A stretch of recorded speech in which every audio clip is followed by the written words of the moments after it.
Another tough loss. Pretty impressive fight considering it was a back-to-back going up against a very good team. In my opinion, I think Detroit has been the best team, the most consistent team in the Eastern Conference so far this season. And it's mostly because of Cade Cunningham and Jalen Duren. Going into this game, I thought this was a terrible matchup for the Sixers because Cade is a huge point guard and Jalen Duren is a huge center. You're without Joel Embiid. So that means Andre Drummond and Adem Bona have to step up. And I thought in the first half, Drummond actually outplayed Jalen Duren. I also thought in the first half the Sixers were the more physical team. They out-rebounded Detroit 25-18. They also got to the free throw line more, 15 free throws in the first half compared to 8 for the Pistons. But as the game went on, I think the physicality of Detroit was just wearing on the Sixers. It just seemed nearly impossible for the Sixers to, consistently get around their guy. And the Pistons are top 3 defense in the league. And pretty much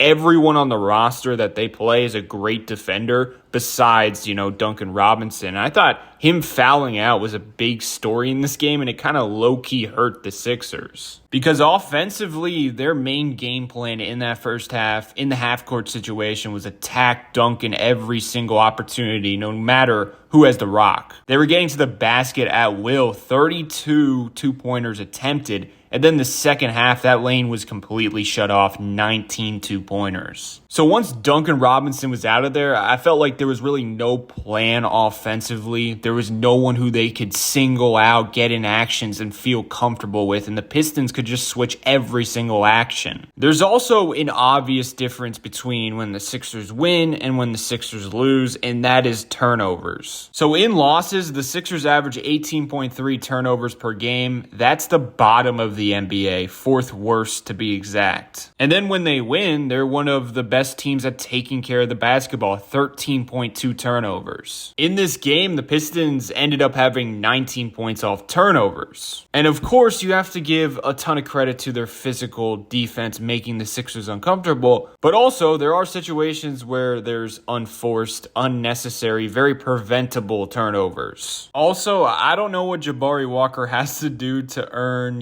fourth quarter minutes. I mean, in the first half, he had 12 points, 5 rebounds in 12 minutes. Bottom line, he was a big reason why the Sixers were up 10 at halftime. He then got 5 minutes in the third quarter. He didn't have a good stint, so that's why Nick Nurse gave up on him. He had 2 turnovers in those 5 minutes. But I don't know. I think I would have given him more of a leash. I think he has this bailout trait about him where he's good at finding pockets and getting offensive rebounds and saving bad offensive possessions. Plus, Jalen Duren was killing them on the glass, and I think just having another big body out there who's going to box out and can get rebounds in traffic would have helped. I was a bit confused how Nick Nurse handled VJ in the second half. In the first half, you saw him on Cade a ton, and Cade had a terrible half. He also shot 0 of 4 from the field when VJ was guarding him. Now, it is also fair to mention that VJ had 2 fouls on him that sent him to the free throw line in that third quarter. So I think that's where Nurse, kind of gave up on that matchup. Also, having VJ off ball is very reliable. And in that fourth quarter, they were doubling Cade. So you want a good off ball defender behind the double team to make the correct rotations. But I still think he should have gotten some reps on Cade in the fourth quarter in crunch time. Cade completely figured out Oubre. He was getting around him at will, and he shot 60% against him during the game. One of my pet peeves in the NBA right now is I feel like teams go overboard with ball pressure. There's a time and place, and I thought really late in this game, there was no need to pick Cade Cunningham up at half court. They didn't have many shooters on the floor. He was cooking you in the paint. He made one step back 3-pointer where you're like, okay, dude, that was crazy. Good for you. I just thought on plays like this, the ball pressure wasn't doing anything but hurting the Sixers. This play is also a great example of just not executing. I think Maxey should have been taking away that left hand for Cade because Oubre is forcing him left. And if that results in him hitting Javonte Green, it is what it is. Most likely, Maxey's quick enough to run him off the 3-point line. But also, why is Quentin Grimes treating Asar Thompson like Klay Thompson? Most likely, Asar does not want to shoot this 3-pointer. So if you have a quick closeout, he's going to stall the offense. Just horrible defense. I mean, giving Cade Cunningham that clear of a driving lane in the guts of the game, like, what are we doing here? But also, you got to give Asar Thompson and Ron Holland props because at times the Sixers did everything correctly and the Pistons got bailed out by good shot making from Asar. But personally, I'm living with this mid-range every time and daring him to make it. Same with Ron Holland. I thought those shots were so critical to the Pistons winning the game because Asar's was to take the lead. And if he misses, now the Sixers probably get out in transition and maybe they have a matchup they like or they just get to the rim easier because the Pistons are great in the half-court setting. Ron Holland's jumper occurred when the Pistons were up by 1, so it put them up by 3 points. And also during that stretch, the Sixers offense just wasn't producing. And if you guys noticed, no one could create an advantage consistently off the dribble besides Tyrese Maxey. Detroit's defenders were just too good. So really, it was all on Maxey, and he misses a floater he usually makes. He misses a 3 he usually makes. And then when other guys got opportunity during the fourth quarter, brick 3-pointer by Oubre, Quentin Grimes turning the rock over. VJ had a clutch 3, but you could tell he was gassed offensively. So running the offense through him during that stretch, you could say, yeah, do that, but it probably would have been the same results. There's a lot of talk about this third quarter issue. The stats, of course, say the same thing. Nick Nurse brushed it off post-game, basically saying the game got really touchy. In the third quarter, they were calling it tighter, and that kind of is true. Cade Cunningham had 8 free throws in the third quarter, 12 overall for the Pistons,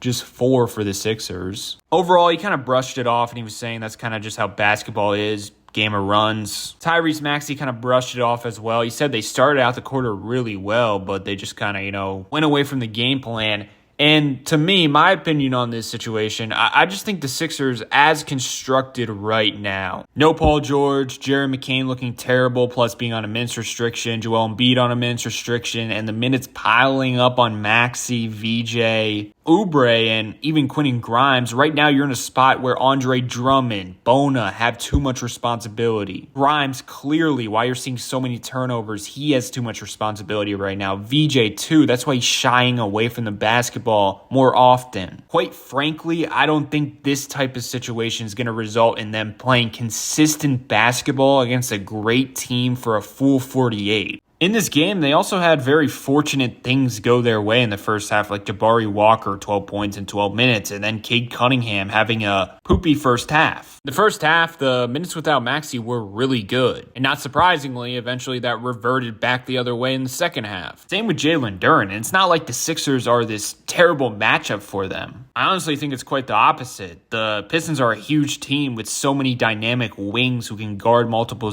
positions with length, and I thought they gave Maxey trouble because of that. So yeah, definitely moving forward, got to figure out how to maintain leads. But I low-key believe one of the main solutions to that issue is kind of, just getting everyone healthy. And if they don't ever get healthy, I think this is going to be a consistent theme throughout the season. They're just not built to maintain big leads. They're bound to have a stretch of bad basketball. That's just kind of the reality in my eyes.